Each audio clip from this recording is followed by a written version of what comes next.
하나님께서 우리에게 주시는 말씀을 듣도록 하겠습니다. 제목은 종말의 때에 여호와를 경외하라 라는 제목입니다. 제목을 보시면서 오늘은 종말의 때에 여호와를 경외하라는 말씀이구나 라고 생각이 드실 겁니다. 맞습니다. 그렇게 결론이 날 것입니다. 그러나 이 경외하는 것이 무엇인가? 하나님을 경외한다는 것은 무엇인가? 하나님을 경외하는 것이 얼마나 중요한 것인가? 왜 그렇게 성경에서 하나님께서는 나를 경외하라 경외하라 심지어는 경외하는 것을 배우라 이렇게 말씀하셨는가 오늘 살펴보시면서 마음에 큰 은혜가 있게 되기를 바라고 하나님을 더욱더 많이 경외하시면서 살게 되기를 간절히 소망합니다. 성경절을 몇 개 읽도록 하겠습니다. 내가 심판하러 너에게 임할 것이라 선포하십니다. 13절부터 말씀하시기를 여호와가 이르노라 너희가 완악한 말로 나를 대적하고도 이르기를 우리가 무슨 말로 주를 대적하였나이까 하는도다. 이는 너희가 말하기를 하나님을 섬기는 것이 헛되니 만군의 여호와께서 그 명령을 지키며 슬프게 행하는 것이 무엇이 유익하리요. 지금 우리는 교만한 자가 오히려 복되다 하며 악을 행하는 자가 번성하며 하나님을 시험하는 자가 화를 오히려 면한다 하노라.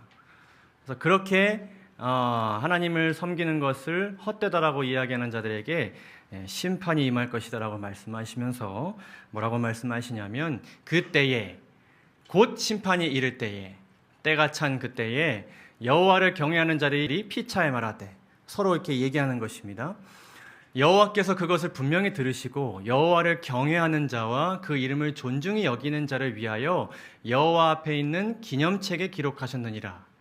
만군의 여호와가 이르노라 나는 내가 정한 날에 그들을 나의 특별한 소유로 삼을 것이요 또 사람이 자기를 섬기는 아들을 아낌같이 내가 그들을 아끼리니 그때에 너희가 돌아와서 의인과 악인을 분별하고 어떤 사람과 어떤 사람을 분별한다고요? 하나님을 섬기는 자와 섬기지 아니하는 자, 다르게 얘기하면 경외하는 자들과 경외하지 아니하는 자들을 분별할 것이라고 말씀하십니다.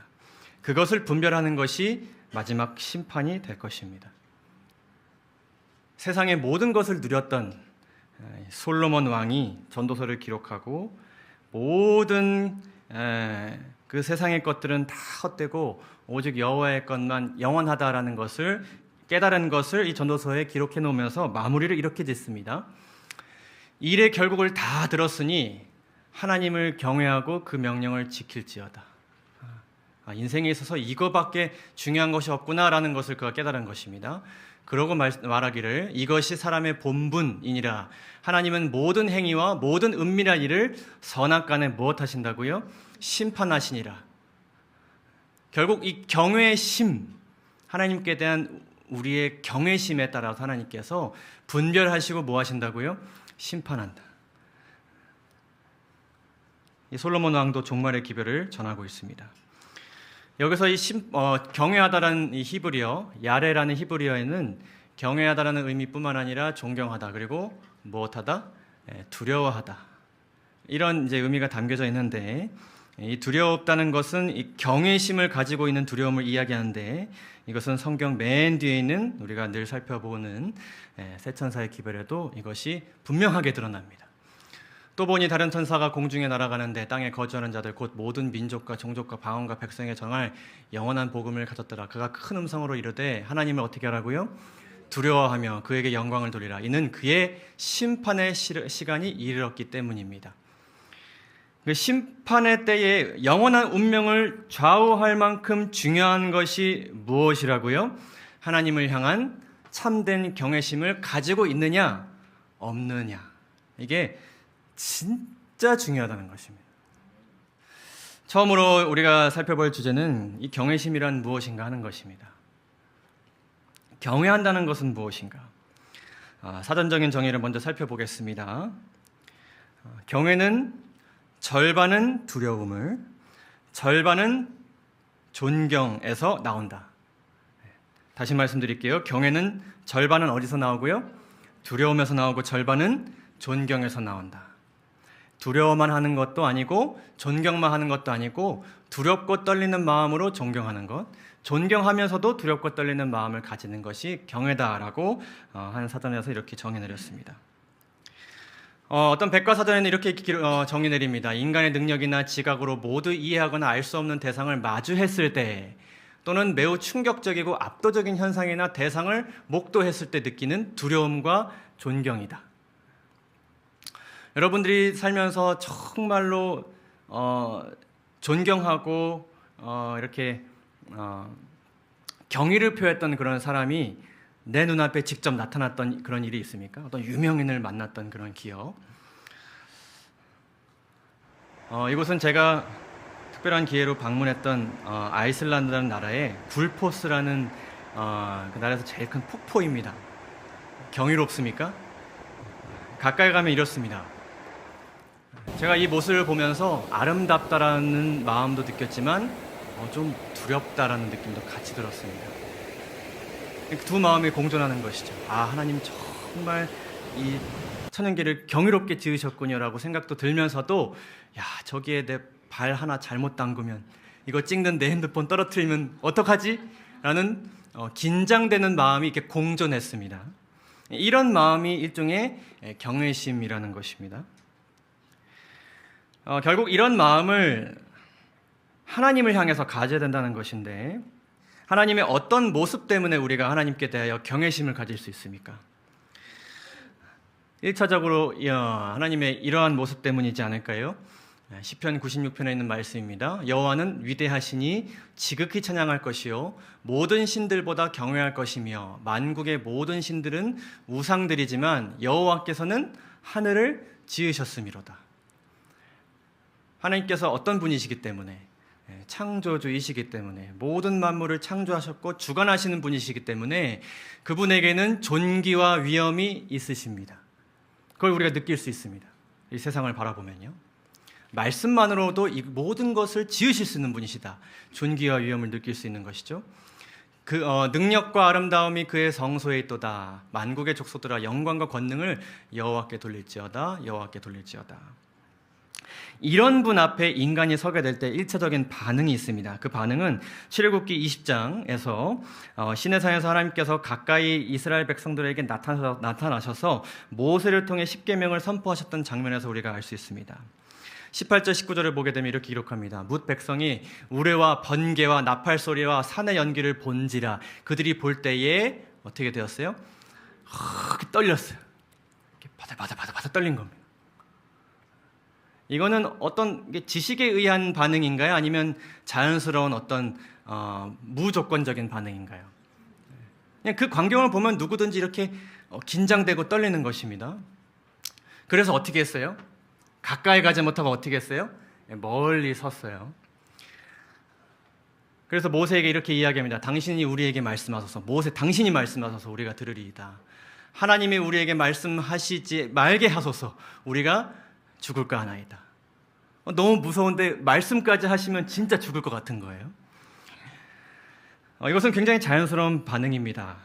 창조주이신 하나님께서 피조물인 인간에게 가까이 다가오시면 우리는 이 온 우주의 통치자 앞에 저절로 무릎이 그냥 꿇어지게 되는 것이죠. 고개가 숙여지게 됩니다. 여러분 혹시 이렇게 회사 생활 하시다가 내가 속한 이 조직의 가장 높은 분이나 아주 유명한 분이 갑자기 내가 있는 곳으로 들어올 때 여러분 반응이 어떠셨습니까? 들어왔나 이러셨습니까? 그냥 자동적으로 일어서지고 고개가 숙여지고 내 주변을 정리하게 되죠. 이게 자연스러운 반응입니다. 근데 중요한 것은 무엇인가 하면은 그분은 창조주이시면서 거룩하신 분입니다. 깨끗한 분이세요.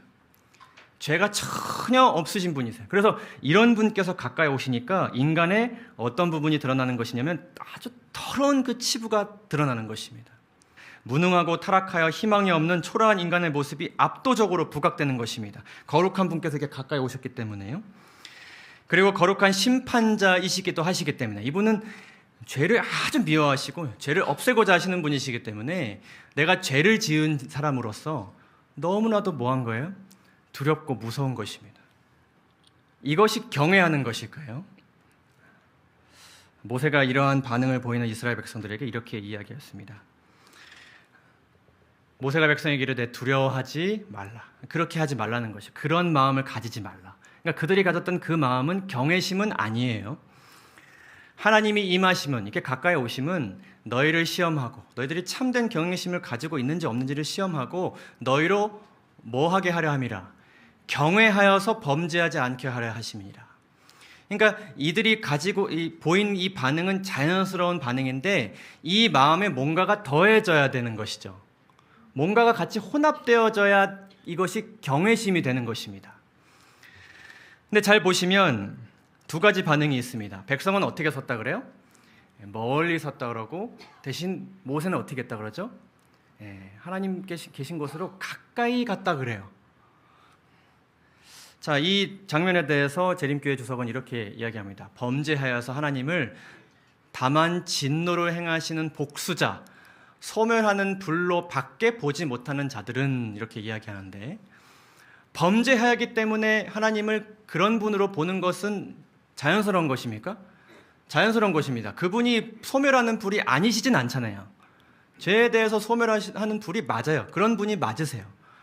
근데 그렇기만 한 분은 아닌 것이죠. 그들은 하나님의 어떤 속성들, 더욱 자애로운 속성들, 죄를 봤을 때 진노를 행하시는 분이지만은 죄인을 마주했을 때 참으시는 분이에요. 이해하고자 하시는 분이에요. 용서를 구했을 때 용서하시고 포용하시는 분이심을 같이 깨달아야 되는 것입니다.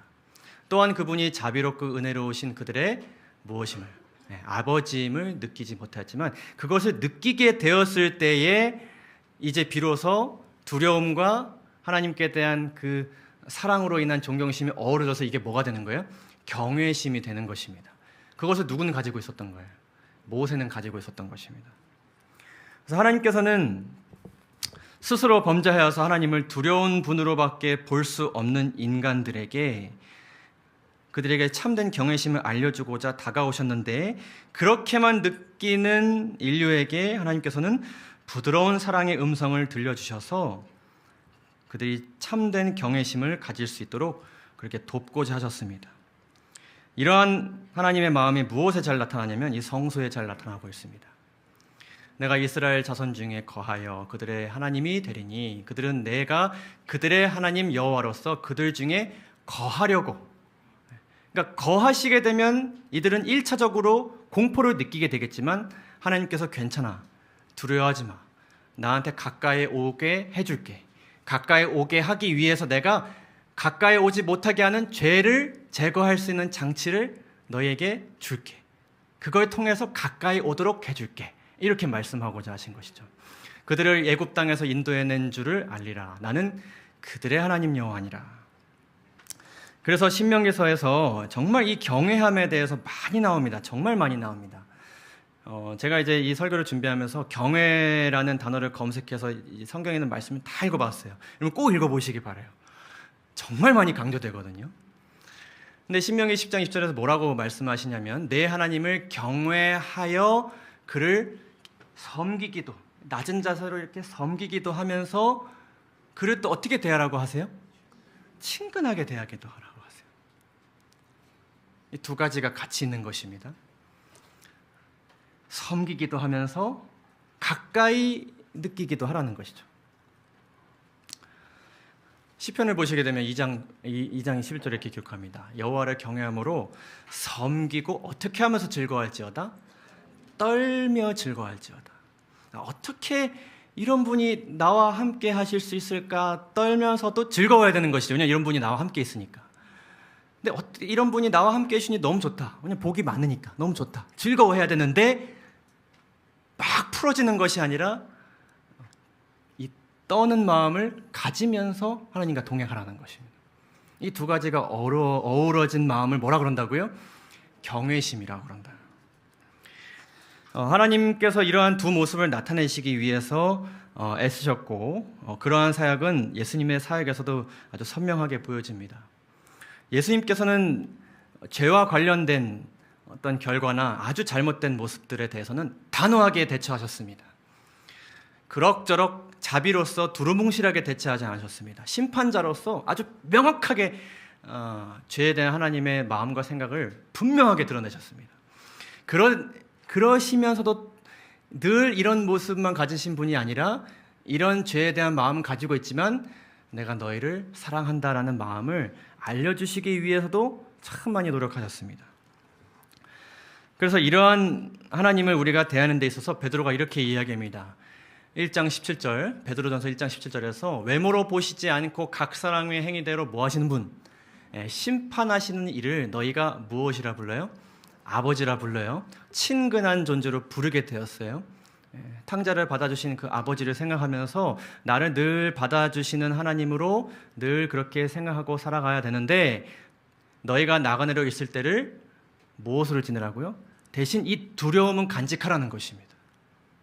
아버지이시지만 그냥 막 해도 되는 아버지가 아니라 공경하고 존경하고 경외하는 마음을 가지고 그 긴장과 떨리는 마음을 가지고 그분을 대하라. 이렇게 얘기하고 있는 것입니다. 그래서 이 참된 경외심, 성경에서 이야기하는 이 참된 경외심에 대해서 정의를 여러 곳에서 내리고 있는데 교회 용어 사전이라는 곳에서는 거룩한 두려움이다 혹은 경건한 공경심이다 이렇게 얘기도 하고요. 또 연애신에서는 경건한 두려움이다 라고도 얘기하는데 사실은 제가 이 관련된 책들을 보면서 이 존 비비어라는 신학자가 쓴 임재라는 책에서 이렇게 정의 내리는 것이 제 마음에 확 와닿았어요. 이 사람은 이것을 친밀한 두려움이다 이렇게 말합니다. 친밀한 두려움. 친근감이 있지만 긴장되는 마음. 긴장되지만 친근한 마음. 예를 하나 들어보겠습니다. 제가 이렇게 평소에 핸드폰을 만질 때가 있습니다. 앉아서 만질 때도 있고 편하게 소파에 누워서 핸드폰을 만질 때도 있습니다. 그러다 갑자기 핸드폰 화면에 이런 모습이 뜰 때가 있습니다.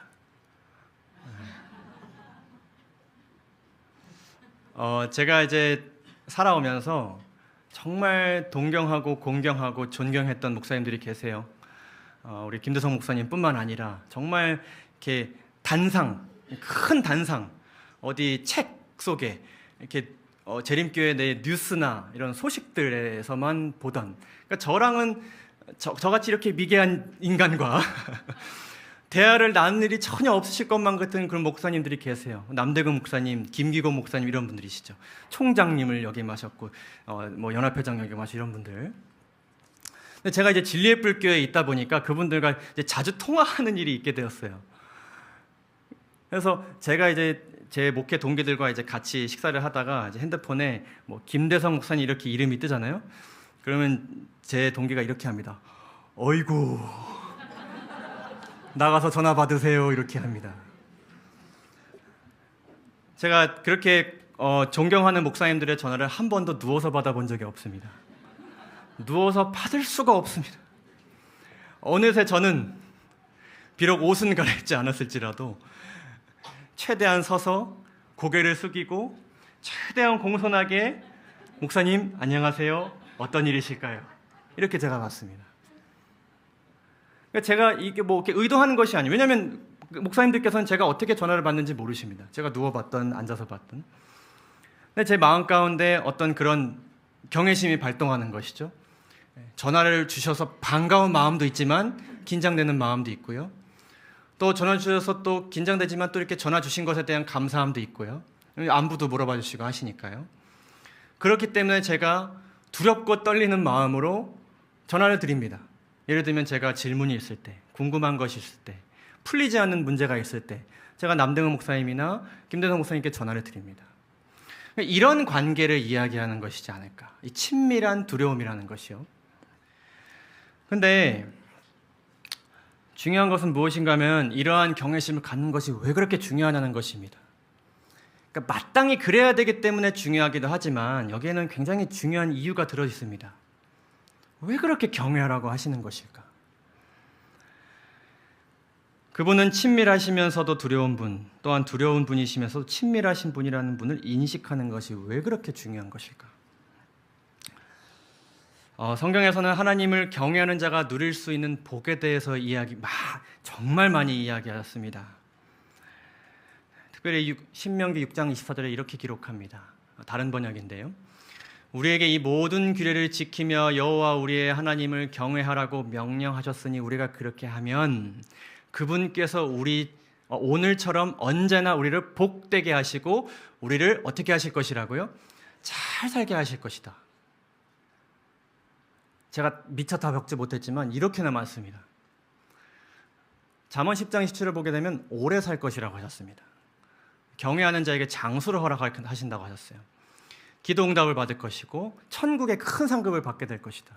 믿음의 위인들을 직접 만나게 될 것이다. 환난에서 건짐을 받게 될 것이다. 존귀한 존재가 될 것이다. 자손이 형통하게 될 것이다. 내 마음의 영혼이 평안하게 될 것이다. 하나님께서 내 이름을 기억하실 것이다. 이 중에서 여러분 안 원하시는 거 있으신가요? 다 원하시죠. 근데 뭐 해야 누릴 수 있어요? 하나님을 경외해야만 누릴 수 있어요. 자, 그런데 하나님께서 이러한 복들을 약속하시면서 경외하라고 말씀을 하시는데 우리로 하여금 하나님을 경외하게 만들기 위해서 하나님께서 여러 말씀들을 우리에게 주세요. 자, 잠언 1장 7절에 이렇게 기록하죠. 여호와를 경외하는 것이 지식의 근본이거늘 미련한 자는 지혜와 훈계를 멸시하느니라. 자, 우리로 하여금 그분을 경외하게 해서 이 복을 누리게 하고자 하시는데 그렇게 하시기 위해서 여러 말씀들을 주시는데 그 말씀들 속에는 뭐가 포함되어 있냐면 지혜도 포함되어 있고 뭐가 포함되어 있어요? 훈계도 포함되어 있어요. 그냥 됐고 너 잘못했고 이렇게 해 라는 훈계이자 잔소리도 포함되어 있어요. 자, 목사 복음교육자에게 보내는 권면을 보게 되면 이렇게 기록합니다. 만일 인간이 의무를 수행하지 않는 그 어떤 구실을 댄다면, 예를 들면 어떤 핑계를 댄다거나 조금 미루는 이유를 댄다거나 그러면 그 심중에 하나님께 대한 사랑과 무엇이 없기 때문이라고요? 경외심이 없기 때문이다. 반대로 그 마음 가운데 하나님께 대한 사랑과 경외심이 있으면 뭐를 대지 않게 되는 거예요. 핑계를 대지 않게 되는 거예요. 그럼 그 말씀이 곧바로 어디로 들어오게 될까요? 어떤 나라는 필터를 거치지 않고 나에게로 들어오게 되는 거예요. 그러니까 경외심을 갖느냐 안 갖느냐에 따라서 이렇게 달라지는 것입니다. 결국에는 뭘 얻지 못하는 거예요? 하나님께서 약속하신 그 복들을 경험하지 못하게 되는 것입니다. 근데 우리 마음 가운데 이 경험심이 없다면, 그 대상에 대한 경외심이 없다면 우리가 어떻게 될 것인가 하는 것입니다. 여러분, 경외심이 전혀 느껴지지 않는 대상으로부터 계속 훈계와 잔소리를 듣는다고 생각해 보세요. 여러분은 부모님을 경외하십니까? 제가 저희 어머니에게 말하는 투와 자세를 여러분들이 보시면 많이 실망하실 것입니다. 마치 제가 뭐 된 건 마냥 오히려 제가 부모님에게 이렇게 하세요라는 말을 진짜 많이 합니다. 근데 반대로 부모님께서 저에게 정말 많은 얘기를 하시거든요. 근데 뭐 하고 싶지 않아요. 뭐 순종은커녕 듣고 싶지가 않을 때가 참 많죠. 계속 나에게 뭘 하셔요? 훈계와 잔소리를 하세요. 근데 결국엔 우리 마음에 뭐가 없기 때문이라고요? 경외심이 결여됐기 때문이라고요. 자, 창세기 22장을 보게 되면 아브라함이 하나님께서 진짜 이상한 요구를 하셨는데 그 요구대로 합니다. 자식을 정말 그 인고의 세월 끝에 가지게 된 그 자식을 하나님께 제물로 바치라고 그러세요. 상식적으로 이해가 됩니까? 하나님의 품성과 대비되었을 때 이해가 됩니까? 납득이 됩니까? 그렇지 않습니다. 그런데 아브라함이 그냥 이 칼을 아들에게로 이렇게 찍어내리려고 할 때 하나님께서 멈추라고 명령하시면서 그 아이에게 손을 대지 말라고 하시면서 그에게 아무 일도 하지 말라고 하시면서 내가 이제야 너가 하나님을 뭐 하는 줄 아신다고요? 경외하는 줄 아신다. 자, 여러분, 경외심 없이 도저히 상식적이고 이해할 수 없는 하나님의 명령에 우리가 순종할 수 있을까요? 그냥 아무런 이유 설명 없이 그냥 가, 그냥 해, 그냥 하지 마라 이렇게 말씀하시는 경우가 굉장히 많은데 경외심이 없다면 그것을 우리가 받아들일 수 있겠냐는 것입니까? 멋있어 보이시나요? 침을 꿀꺽하신 분이 다행히 보이지는 않습니다. 레위기 11장에서 돼지는 굽이 갈라져 쪽발이로되 새김질을 못함으로 너희에게 부정하니 너희는 이러한 고기를 먹지 말라 이렇게 말씀하셨어요. 여러분, 돼지가 부정한 특별한 이유가 있습니까? 많은 사람들이 이것에 대해서 나름 여러 가지 분석과 설명을 합니다. 건강과 관련돼서도 안 좋은 건 사실이고요. 그러나 그 이유를 누가 말씀하신 적이 없어요. 하나님이 말씀하신 적이 없어요. 그냥 뭐 하지 말란 얘기예요.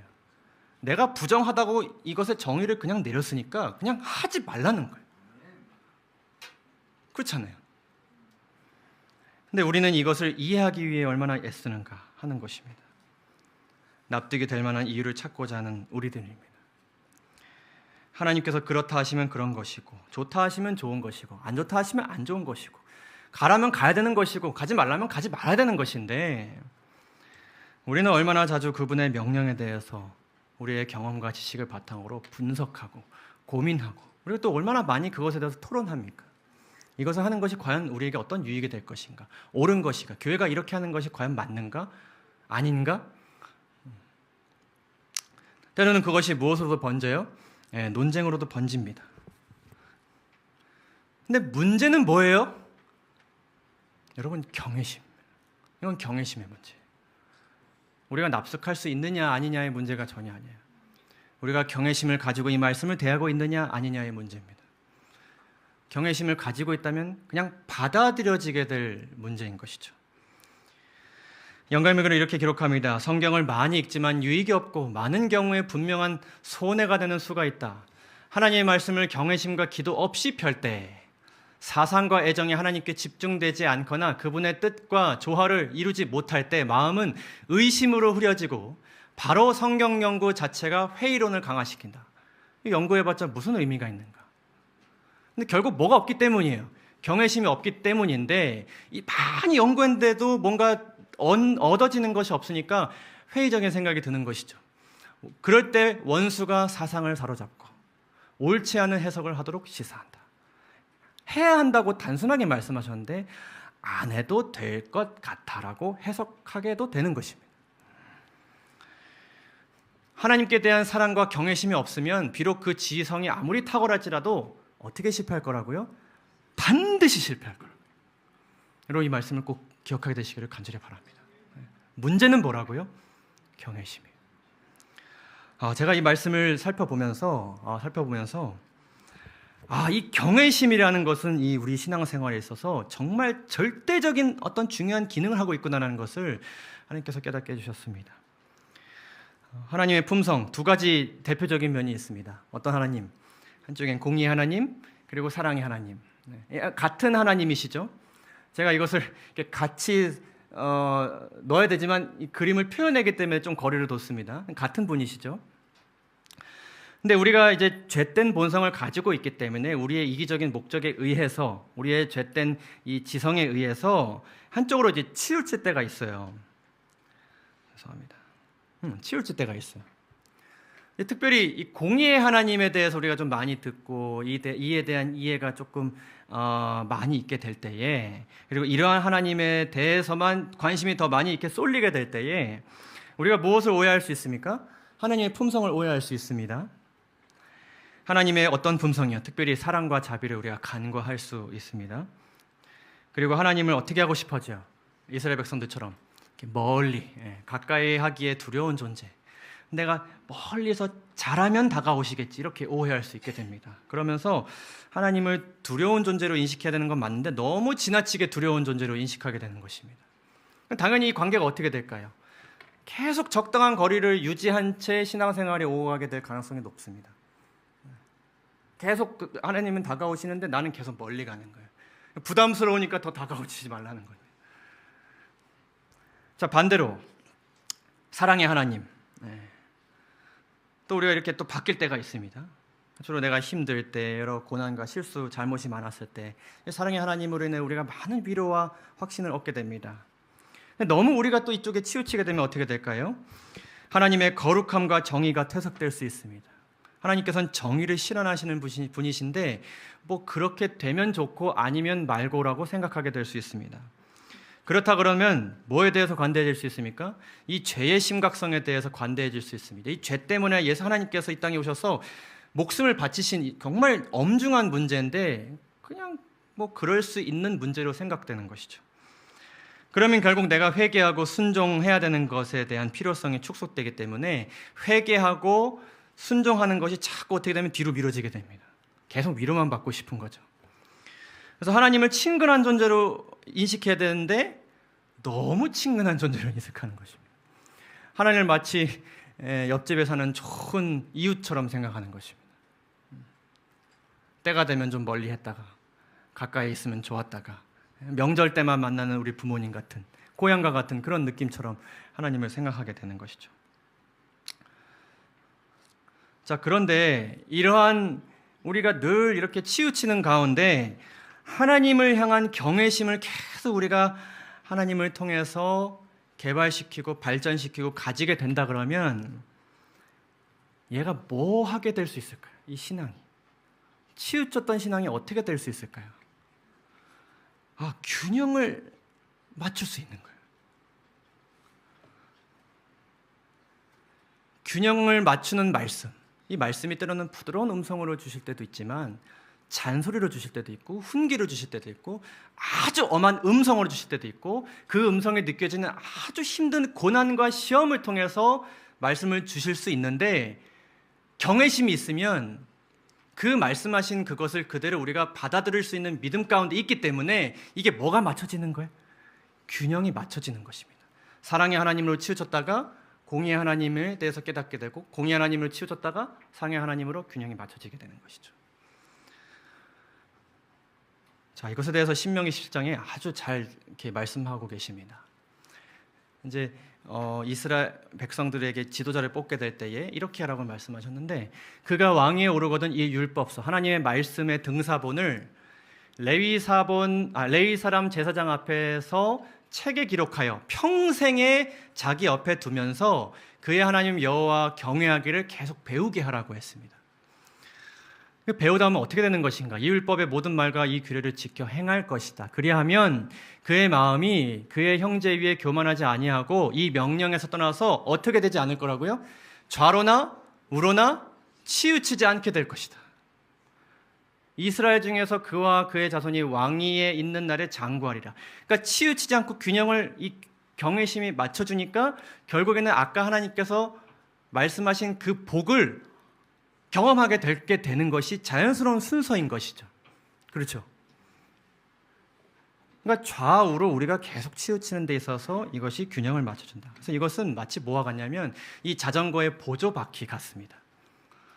처음 자전거 배우실 때 기억나실까요? 우리 준환이 이 보조바퀴 하고 자전거 혹시 배웠나요? 예. 처음에 자전거를 타지 못하면 계속 이게 어떻게 됩니까? 휘청휘청합니다. 앞으로 전진하고 속도를 내야 이 자전거가 균형을 맞춰지는데 이게 두려움이 있다 보니까 계속 이게 어떻게 돼요? 핸들이 꺾이고 넘어지게 됩니다. 그래서 이 안전을 보장하기 위해서 부모님이 뭘 채워주죠? 이 보조바퀴를 채워줍니다. 한쪽으로 치우치지 않도록 균형을 잡아주는 것이죠. 우리는 늘 선줄로 생각할 때 뭐 할 수 있습니까? 넘어질 수 있습니다. 우리가 제일 조심해야 되는 때가 언제냐면 균형이 맞을 때입니다. 그때 치우칠 수 있어요. 우리가 다 그렇습니다. 여러분들이 교회를 얼마나 오래 다니셨든 연세가 드셨든 경험이 쌓이셨든 얼마나 순수한 믿음을 가지고 계시든 상관이 없는 것이죠. 우리는 다 서 있다고 생각할 때 넘어질 수 있는 그런 존재들입니다. 근데 우리가 하나님께 대한 경외심을 유지하고 발전시키는 것, 그것이 어떤 신앙생활을 하는 유일한 길이에요? 균형진 신앙생활을 하는 유일한 길입니다. 좀 더 정확하게 이야기하면 균형을 맞추는 신앙생활을 할 수 있는 것이죠. 잠언 14장 27절에서 여호와를 경외하는 것은 생명의 셈이에요.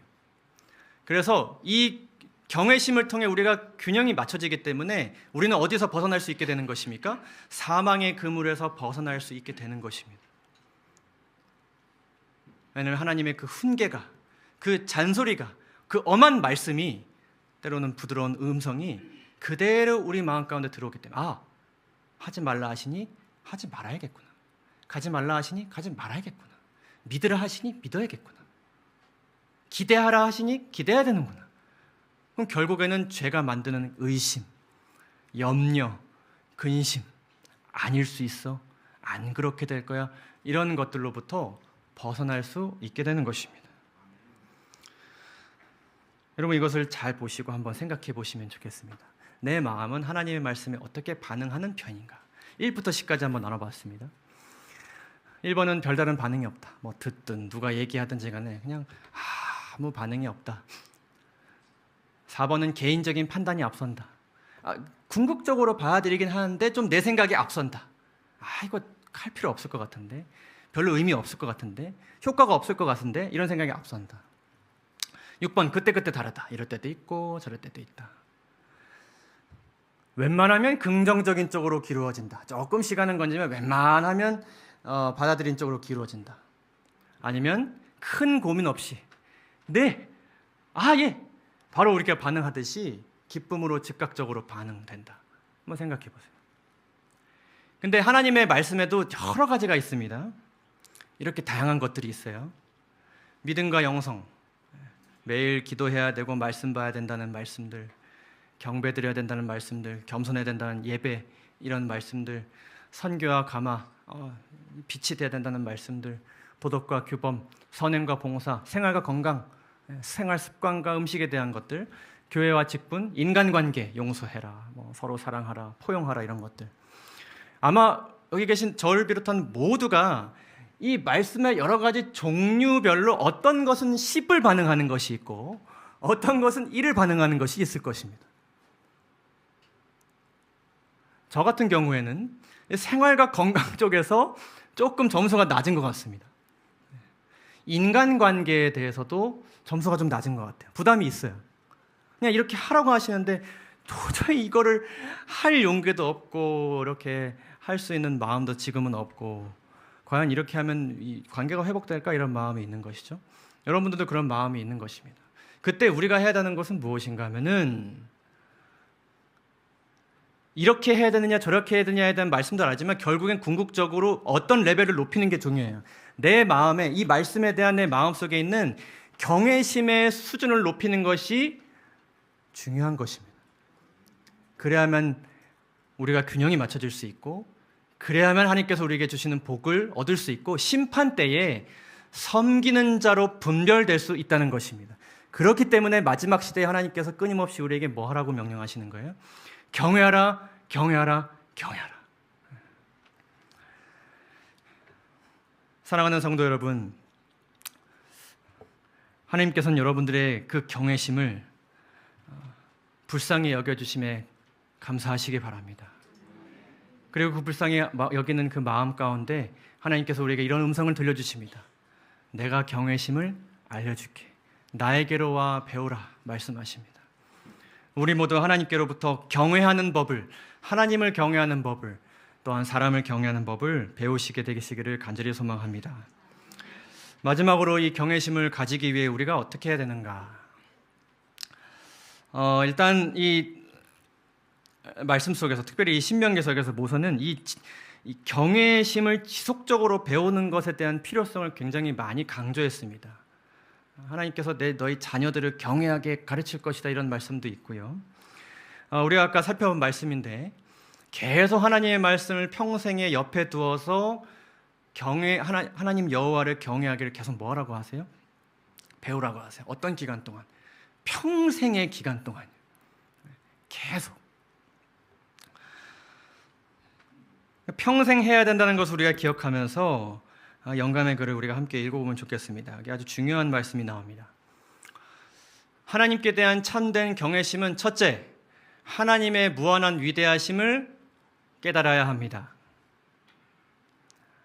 하나님께서는 위대하신 분이신 줄을 우리가 알고 있지만 계속 말씀을 상고하고 이런 것을 우리가 깨닫게 해주세요라는 기도를 계속 드리면서 어제 하나님을 이만큼 위대하신 분으로 생각했는데 오늘 더 위대한 분으로 느낄 수 있도록 그러한 관점을 가지고 세상을 바라보고 말씀을 바라보고 내 삶을 바라볼 수 있도록 도와달라고 여러분 많이 기도하시기 바랍니다. 그래서 어제보다 오늘 더 하나님의 위대하심을 크게 느끼게 하면 우리 안에 참된 경외심이 계속 생길 수 있습니다. 두 번째로는 무엇을 인식해야 된다고요? 하나님의 무엇을요? 임재하심을 인식함으로 생겨난다. 자, 하나님께서는 여기 계셔요, 안 계세요? 계셔요. 때로는 그것이 친근하다 느껴질 수도 있고 때로는 그것이 아주 불편하게 느껴질 수도 있어요. 우리가 은밀한 죄를 저지를 때 그곳에도 하나님께서 계실까요? 분명하게 계십니다. 그런데 우리는 때로는 그 불편함이 잘못되었다고 생각해서 그 불편함을 주시는 분에 대한 원망을 가질 때가 있는데 사실 그 불편함은 어쩌면 하나님께서 우리에게 주시는 겁니다. 가지라는 거예요. 그게 하나님께서 우리에게 주시는 훈계예요. 그 불편함을 가지고 죄를 행하라는 것입니다. 그러니까 그것조차도 누구의 임재하심이에요? 하나님의 임재하심이에요. 그러니까 부정적인 생활의 면, 삶의 면, 긍정적인 면 다 누구의 임재하심으로 인식해야 돼요? 하나님의 임재하심으로 인식해야 됩니다. 세상을 바라볼 때도 마찬가지고 내 삶을 바라볼 때도 마찬가지고 타인을 바라볼 때도 마찬가지입니다.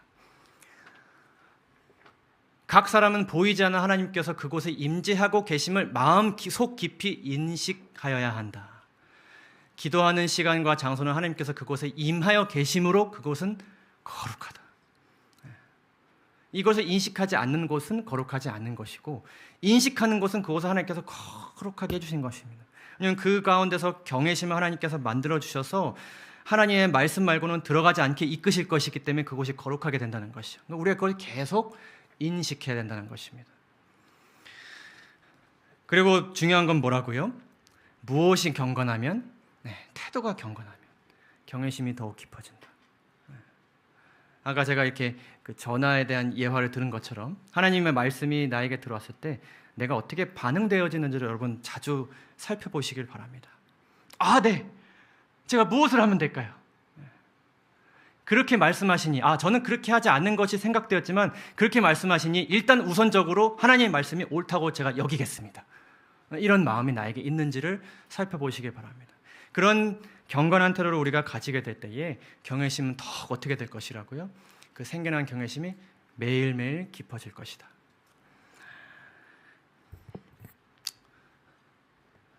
지상의 모든 거민들은 그분이 하나님이시며 오직 참되시고 살아계신 하나님이심을 알아야 한다. 우주의 창조주를 위한 경외심이 점차로 결핍되어 가고 있으며 주님의 위대하심과 존엄하심에 대하여 점점 냉담해가는 상태를 엿볼 수 있다. 그러나 하나님께서는 마지막 날에 살고 있는 우리들에게 말씀하고 계신다. 계속 임재하시면서 말씀하시는 거예요. 근데 뭐로도 말씀하시는 여러분 잘 보시기 바랍니다. 우리들은 폭풍과 무서운 천둥 소리 가운데서 주님의 음성을 들을 수 있다. 또한 우리들은 재난들에 대한 소식에 대하여 뉴스를 듣는다. 하나님께서는 당신을 인정하지 않는 가족들에게 말씀하시며 당신을 신뢰하는 작은 어린이와 노쇠기에 있는 은발의 노인들에게 당신의 사랑을 속삭이신다. 그러니까 보는 소식들, 세상의 모든 변화들, 내 삶 중심과 주변에서 이루어지는 모든 소식들을 통해서 보여지는 모습들을 통해서 하나님께서 계속 뭐하고 계신 거예요? 말씀하고 계신 것입니다. 그래서 우리가 인식할 때에 하나님의 임재하심을 보게 됨으로 인해서 우리 마음에 뭐가 커지게 될 것이라고요? 경외심이 커지게 될 것입니다. 여러분 이 사실을 꼭 기억하게 되시기를 간절히 바랍니다. 하나님께서 여러분들에게 들려주시는 음성을 하나도 놓치지 않게 되시기를 간절히 소망합니다. 마지막으로 이 말씀을 읽고 마치도록 하겠습니다. 결국 하나님을 경외하는 것이 가장 중요하다는 것을 깨달은 솔로몬 왕이 이렇게 기록하였습니다. 범사에 기한이 있고 천하 만사가 다 때가 있나니 날 때가 있고 죽을 때가 있으며 심을 때가 있고 심은 것을 뽑을 때가 있으며 죽일 때가 있고 치료할 때가 있으며 헐 때가 있고 새로울 때가 있으며 울 때가 있고 웃을 때가 있으며 슬퍼할 때가 있고 춤출 때가 있으며 돌을 던져 버릴 때가 있고 돌을 거둘 때가 있으며 안을 때가 있고 않는 일을 멀리할 때가 있으며 찾을 때가 있고 잃을 때가 있으며 지킬 때가 있고 버릴 때가 있으며 찢을 때가 있고 꿰맬 때가 있으며 잠잠할 때가 있고 말할 때가 있으며 사랑할 때가 있고 미워할 때가 있으며 전쟁할 때가 있고 평화할 때가 있느니라. 우리의 삶이 이렇게 이루어지고 있지 않습니까? 근데 이 모든 삶의 모습 가운데서 누가 임재하고 계시다는 것을 솔로몬이 깨달았어요? 하나님께서 임재하고 계시다는 것을 깨닫게 되었어요. 그래서 그가 이렇게 이야기합니다. 하나님께서 행하시는 모든 것은 영원히 있을 것이고 그 위에 더할 수도 없고 그것에 덜할 수도 없나니 하나님이 이같이 행하심은, 때론 이런 일도 있고 저런 일도 우리에게 허락하시는 것은 사람들이 그의 앞에서 경외하게 하려 하심인 줄을 내가 알았도다. 여러분 삶 가운데 임재하시는 하나님을 매일 만나게 되시기를 간절히 소망합니다. 그분께 대한 경외심이 커짐으로 인하여서 하나님의 말씀이 여러분들의 삶을 완전히 지배케 되도록 우리의 마음을 여시게 되기를 간절히 소망합니다. 그러한 우리 모두가 되기를 간절히 소망하면서 오늘 말씀을 마치도록 하겠습니다. 감사합니다.